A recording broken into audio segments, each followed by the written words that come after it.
Opposition Leader Sussan Ley fronted the National Press Club for the first time as opposition leader, and she was pretty pointed about wanting more women in the Liberal Party. If some state divisions choose to implement quotas, that's fine. This is despite the fact in her first move as Liberal leader, she reduced the number of women in shadow cabinet, dumping for talented women.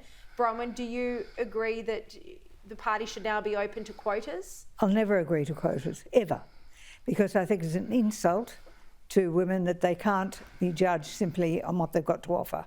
If it's a bit harder, don't waste your time whinging about it. Put the effort into overcoming that difficulty. But I think Sussan did quite well today. If you compare Albo's first speech about growing up in a housing commission house and going to a private school at the cathedral and having this tough life, compared to what Sussan described as her early days and early life, he had a pretty easy ride. And she's overcome a lot of hardships to become the person she is. So let's give her a go. And let's face it, the Parliament isn't sitting yet. I mean, we had to make way for Albo, what is it? Airbus Albo, as Pomeroy says. With his trips away. Yeah. So the Parliament's not sitting yet. So let's wait and see. Richo, do you agree with me that it's hypocritical, her point on women, and how do you think she performed, particularly, you know, her admission that the Liberal Party was in a terrible position? Yeah, well, I think, you know, you're starting off with a pretty weakened hand, so you've got to extend, I think, some sympathy for her in that respect. It's not an easy job. It's a really tough one, and it'll be a while before we can really make a proper judgment as to how well she's going. But I think she's off to a reasonable start. I think Labor's got to concede that.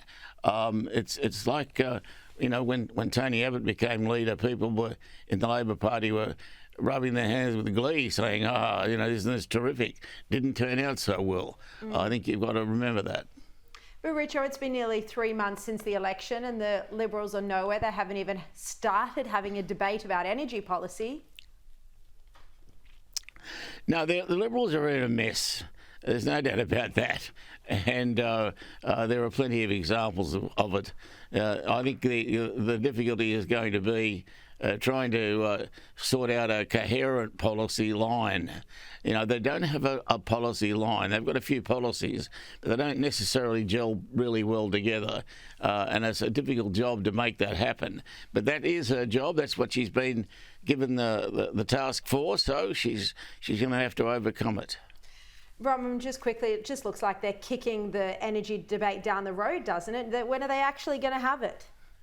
Well, yeah, that's a really good question. Yeah. I mean, we should not be pushing this down the road. This should be dealt with now. It is a significant problem.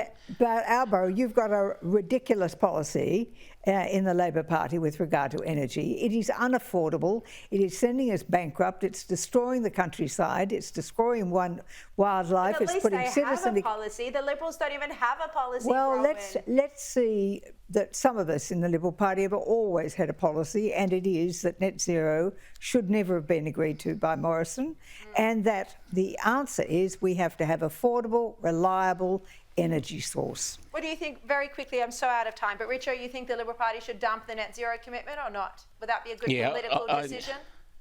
I think net zero is a really bad idea to keep batting on with for the Liberals.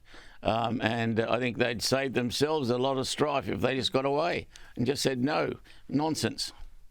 There you go. Graham Richardson, Bronwyn Bishop, didn't expect there to be so much agreement on energy policy. Maybe you both should sit down with Sussan Ley.